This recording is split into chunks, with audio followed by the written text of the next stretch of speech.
Qui l'eût cru? À seulement un peu plus de 2 mois de la présidentielle de 2016, les principaux candidats et les médias, figurez-vous, ne parlent pas de l'économie. Ce n'est pas le contraste habituel entre conservateurs et libéral, entre croissance et dépenses fédérales. Hillary Clinton et Donald Trump, quelques semaines avant le scrutin, s'accusent plutôt mutuellement d'incitation au racisme, sinon carrément d'être racistes. Mais l'objectif est clair. 8 ans après l'élection du premier président noir aux États-Unis, les questions raciales deviennent un thème majeur dans le débat pour sa succession.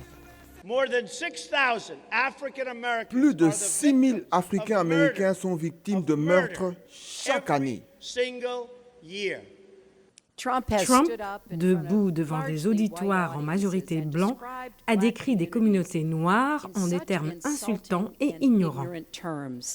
Donald Trump met l'accent sur la criminalité dans la communauté noire dans le cadre d'un discours plus large sur les menaces à la sécurité publique et de sa promesse d'être un président soucieux de l'ordre.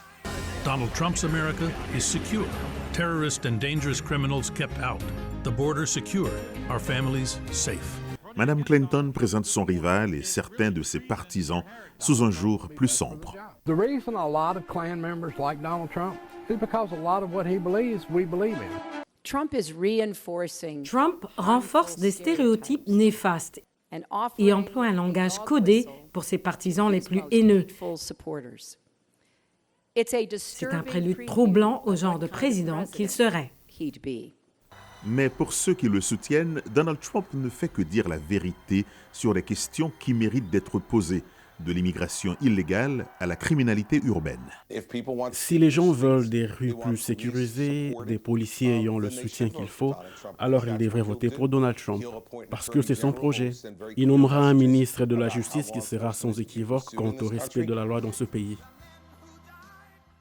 Les accusations se multiplient dans les deux camps et depuis que Donald Trump s'est mis récemment à courtiser les minorités noires, hispaniques et autres, il est la cible quasi quotidienne des substituts ou partisans de Hillary Clinton qui l'accusent d'hypocrisie et d'opportunisme. Samedi, le candidat républicain fera une première grande sortie devant un public d'Africains-Américains, un segment de l'électorat qui a voté à plus de 90% démocrate lors des 2 dernières élections. La pente est donc ardue pour M. Trump. Chérubin, Gaby Dorsil, VOA Afrique, Washington.